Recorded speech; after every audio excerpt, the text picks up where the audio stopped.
한국 사진가론 주명덕 편 시작합니다. 제가 주명덕이란 이름을 처음 들었던 때는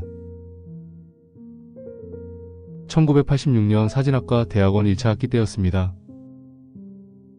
홍순태, 윤명심, 한정식은 이전에 알았지만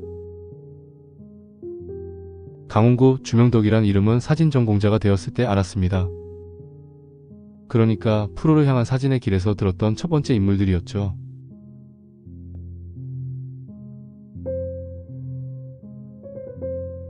당시 누가 저에게 강훈구와 주명덕이란 존재를 알게 했는지는 기억나지 않지만 그 사람들이 어떤 사람이라고 말했는지는 지금도 선명하게 기억납니다. 강훈구와 주명덕을 한 쌍으로 묶어서 다음과 같이 말했습니다. 한국 사진에는 제야 쪽에 두 거물이 있다. 이들은 윤명심, 홍순태, 한정식 교수와 다르다. 이들 세 교수가 사진의 양지 쪽에 이름 있는 사람들이라면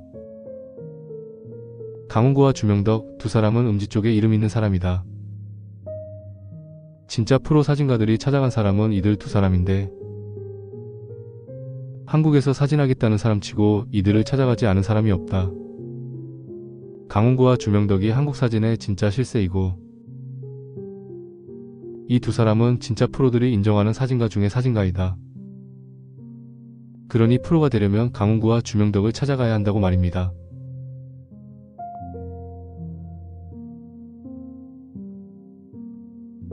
그랬습니다. 당시 두 사람이 제야의 고수였던 것은 사실입니다. 프로 작가라면 강훈구, 주명덕을 모르는 사람이 없었고 프로를 희망하는 사람치고 두 사람을 찾아가지 않은 사람이 없었습니다. 80년대부터 2000년대까지 사진의 절대 강자는 강훈구와 주명덕이었죠. 오늘의 주인공 주명덕부터 시작합니다.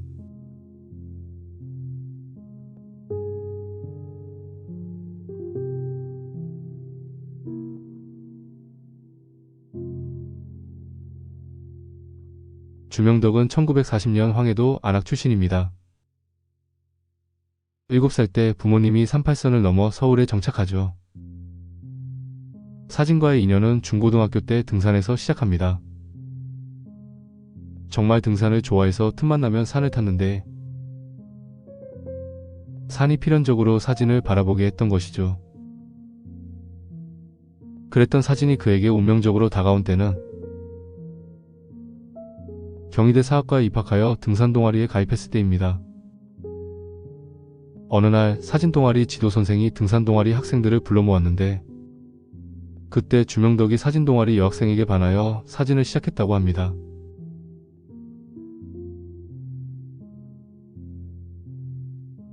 이후 주명덕은 젊은 사진가를 위한 현대사진연구회에 가입합니다. 지금 우리 앞을 스쳐가는 사진들이 현대사진연구회 때 찍은 사진입니다. 이런 사진들은 지도를 받지 않으면 찍을 수 없는 사진들이죠. 사진에 취미가 생기면 시키지 않아도 먼저 아름다운 꽃이나 풍경을 찍습니다. 대학생 주명덕이 가입한 현대사진연구회를 이끈 인물이 이영록이었습니다. 지금 보시는 이 사진이 주명덕의 시그니처 사진입니다.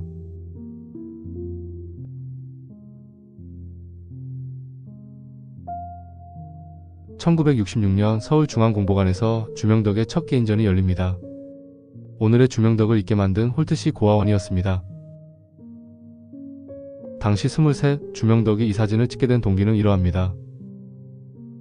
불광동에서 자원봉사를 하던 누님이 며칠째 집에 오지 않아서 어머니께서 내게 한번 가보라 해서 누나를 찾아갔는데 다양한 얼굴의 고아들이 꿋꿋하게 살아가는 모습을 보고 본능적으로 사진을 찍어야겠다는 생각이 들었다. 이후 누님이 말씀을 드리고 홀트 부인이 허락을 해서 찍게 되었다고 합니다. 또한 전시 때 신문들이 관심을 보인 이유는 이러합니다. 아직도 6.25의 아픔이 가시지 않았다는 사실과 포토 에세이라는 한 번도 보지 못한 전시 모습이었다는 것과 그리고 여기에 대학생의 순수한 시선이라는 것 때문이었죠.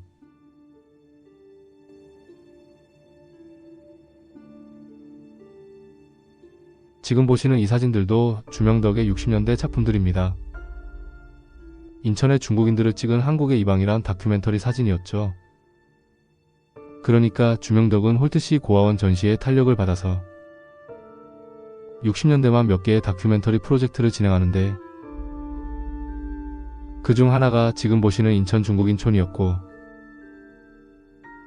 또 하나가 미군기지촌 용주골이었으며, 그리고 마지막이 서울시립아동병원이었습니다. 이렇게 4개의 포토 에세이를 60년대에 완료하죠. 이들 다큐멘터리 사진에는 공통점이 있었습니다. 첫째는 과장되지 않게 있는 그대로 찍었다는 것이고, 둘째는 소외된 공간, 소외된 사람들이었다는 것이고, 셋째는 개인적인 시각의 퍼스널 다큐멘터리 사진이었다는 것이죠.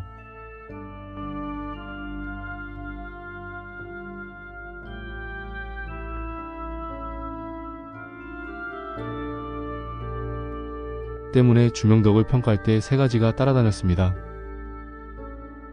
요컨대 한국 현대 다큐멘터리 사진의 시작,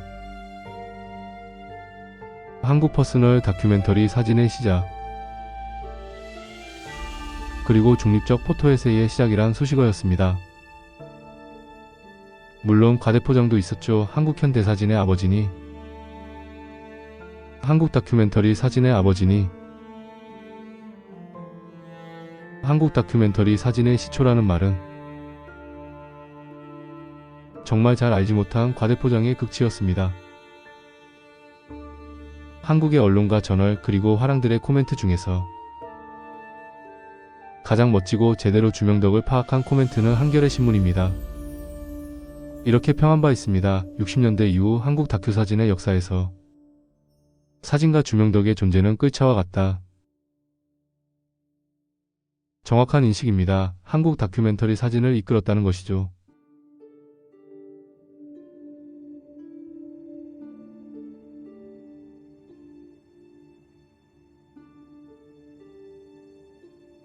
제가 그의 60년대 사진을 현대 다큐멘터리 사진의 시작이라 말한 것도, 그리고 퍼스널 다큐멘터리 사진의 시작이라고 말한 것도, 그리고 중립적 포토 에세이의 시작이라고 말한 것도 모두 세계 현대사진에 나타난 다큐멘터리 방식과 일치하기 때문입니다.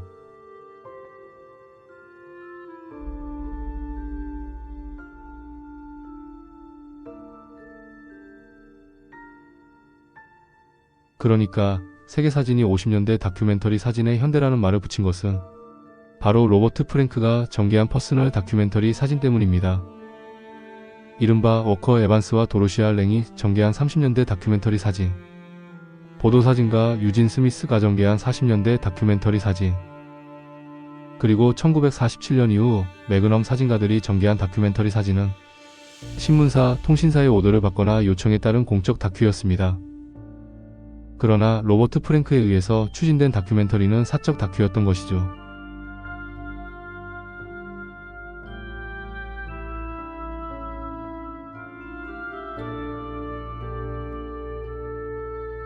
주명덕의 다큐멘터리에도 2가지 모습이 있었습니다.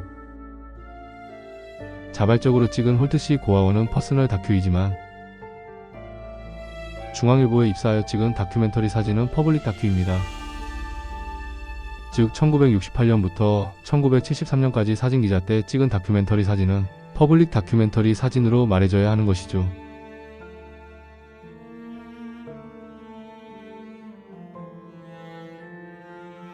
주명덕의 홀트시 고아원을 사진사가와 사진평론가들이 높게 평가하는 것도 그가 사진에서 퍼스널 다큐멘터리의 전형을 보여주었기 때문입니다.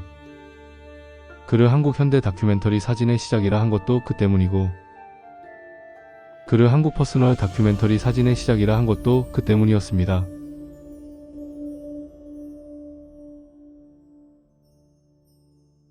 마지막 한 가지가 더 남아 있습니다. 그의 다큐사진에 중립적 포토 에세이란 말을 사용했는데, 이 또한 현대 다큐멘터리 사진에서 중요한 요소였기 때문입니다. 잠시 후에 보실 주명덕 인터뷰에 이런 말이 나옵니다. 어떤 사람들은 대상에 적극적으로 다가가서 대상과 거리가 없는 적극적인 카메라 워크가 좋다고 말하지만 저는 아닙니다. 저는 세상과 사물, 대상과 나 사이의 거리감을 중시합니다. 저는 가만히 지켜보고 가만히 내버려두는 어떤 거리감 있는 것이 좋습니다 하고 말하죠.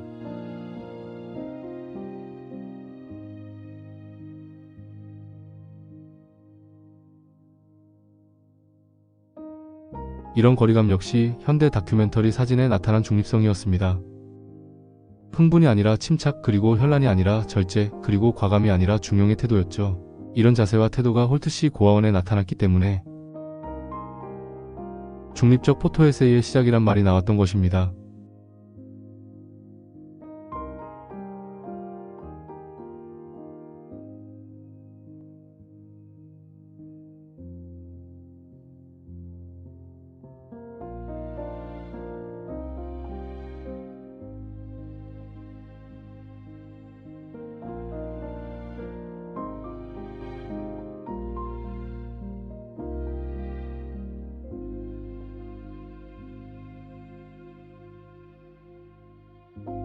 주명덕은 1973년 월간 중앙 사진기자를 그만둡니다. 그가 월간 중앙 기자를 그만둔 이유는 너무 분명해 보였습니다. 아무리 자율성을 신문사가 부여했다고 해도 사진기자로서 자기 마음대로 다큐를 찍을 수는 없었을 것입니다. 1979년 주명덕은 자기 맘대로 할 수 있는 도서 출판 시각을 창립합니다. 이제 자기 마음대로 찍고 자기 마음대로 쓰고 자기 마음대로 편집할 수 있게 된 거죠. 그리고 이때부터 주명덕의 사진 세계가 달라집니다. 60년대에 보여준 의식화된 다큐멘터리 사진에서 멀어지죠. 지금 우리 앞을 스쳐가는 사진들이 주명덕의 70년대 사진들입니다. 전체적으로 자연적인 풍경, 토속적인 풍경, 그리고 불교적인 풍경입니다.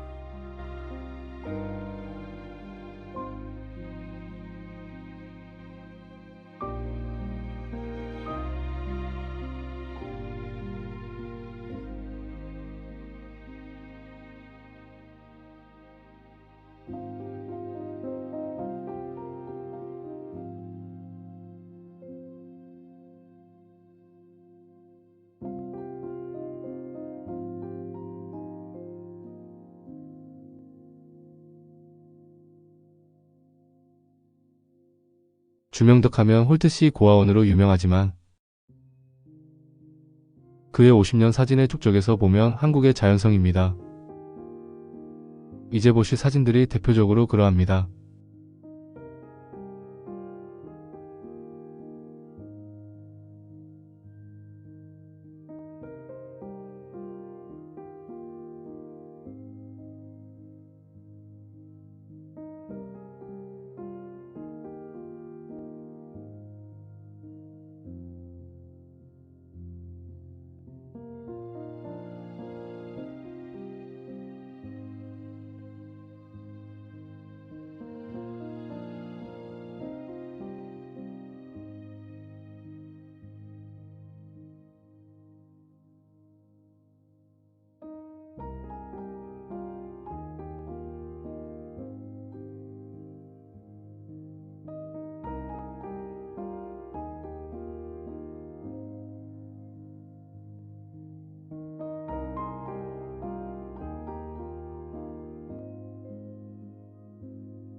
주명덕의 사진은 80년대 중반에 들면 또 한 번 바뀝니다.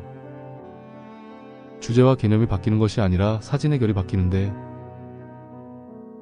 세 번째 변화는 순수자연과 도시성의 인식이었죠. 변화된 시대와 상황에 연동하면서 여전히 자기답게 찍었습니다. 1980년대 중반부터 2000년대 후반까지 그는 설악산, 오대산, 지리산, 한라산 등 한국 명산들의 겨울과 마주합니다. 그리고 이때 그가 마주한 산은 우리가 보았던 산이 아니었죠. 추상적 겨울이었고 추상적 어둠이었으며 그리고 추상적 그리움이었습니다. 지금 우리 앞을 스쳐가는 사진들입니다.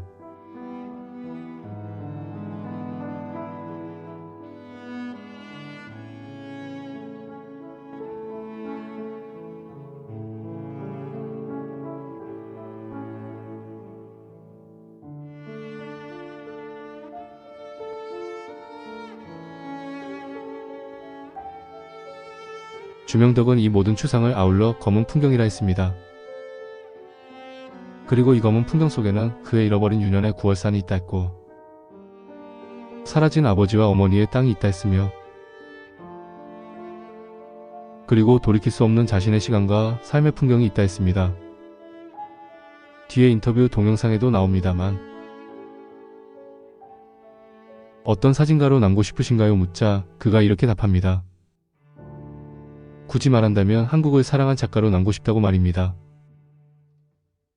그렇습니다. 뒤돌아보면 섞여진 이름들에서 검은 풍경까지 그의 50년 사진 세계를 단정 지을 수 있는 말은 없지만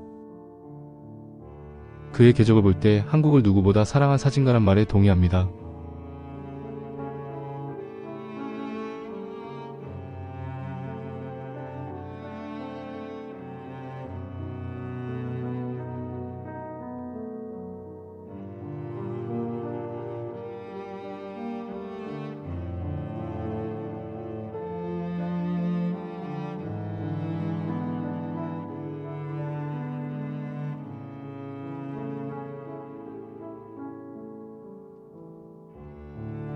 제가 주명덕 선생과 단둘이 마주한 때는 1997년이었습니다.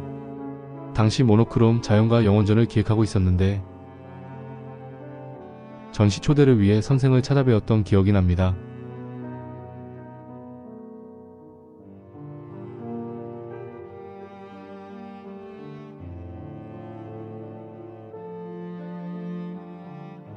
이정진 작가와 독립문 근처 선생의 작업실을 방문했는데 늘 그랬지만 선생을 그룹전에 초대하는 일은 쉽지가 않았습니다.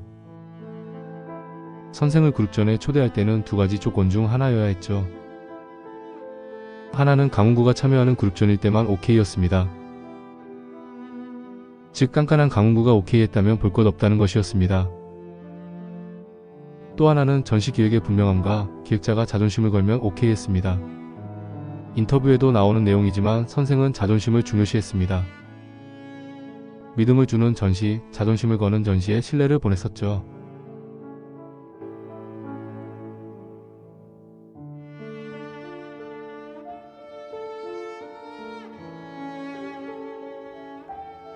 지난 시간을 돌아보았을 때 선생과의 관계는 아주 돈독하지는 못했습니다. 그렇다고 선생이 저를 멀리한 적은 단 한 번도 없었습니다. 평론가랍시고 아나무인처럼 행동한 저를 이뻐하지는 않았지만 자신의 일을 분명히 하고 평론가로서 당당히 말하는 용기는 칭찬하셨죠. 타협과 비평 사이에서 그래도 늘 비평 쪽에 섰던 선생이었습니다.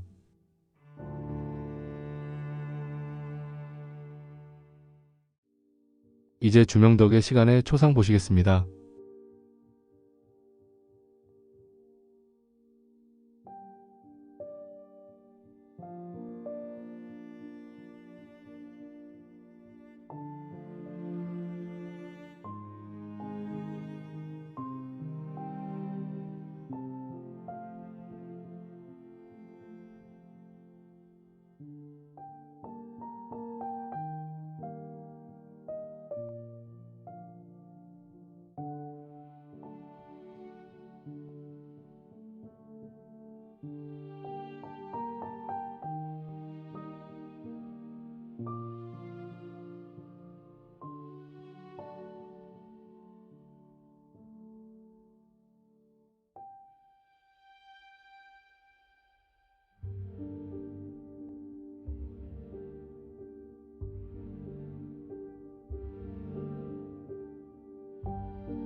안녕하세요. 주명덕입니다.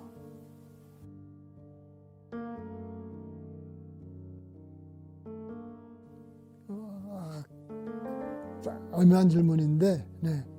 기준이 어느 시기에 따라서 달라질 것 같은데, 네. 그냥 그 기준이 없다고 생각하면 돼요. 네.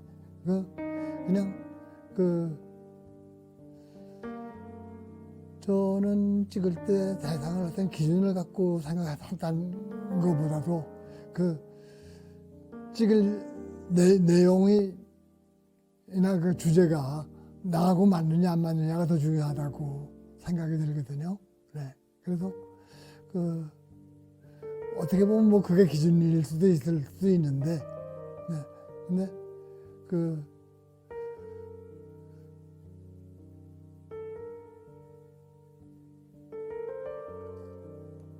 가장 중요한 거는 이제 제가 대상을 찍었을 때 그 대상을 어떻게 보느냐가 더 중요한 건데, 저한테는 그 대상과 저하고의 거리가 가장 중요해요. 그래서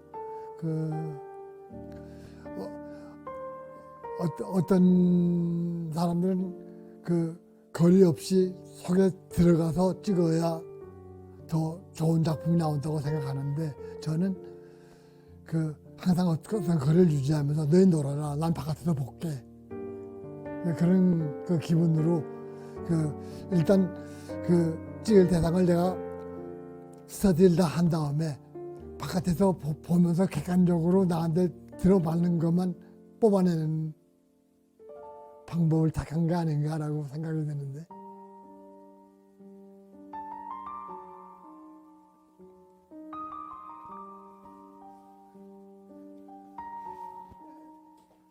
여기는 뭐 책 보고 뭐 작업하는 데인데, 네, 저쪽 방으로 가죠. 네.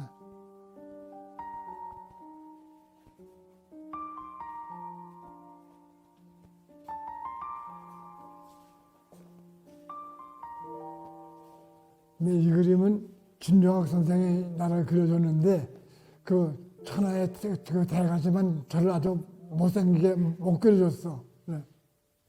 그래도 김종학 선생님 그림이니까 제가 걸어놓고요.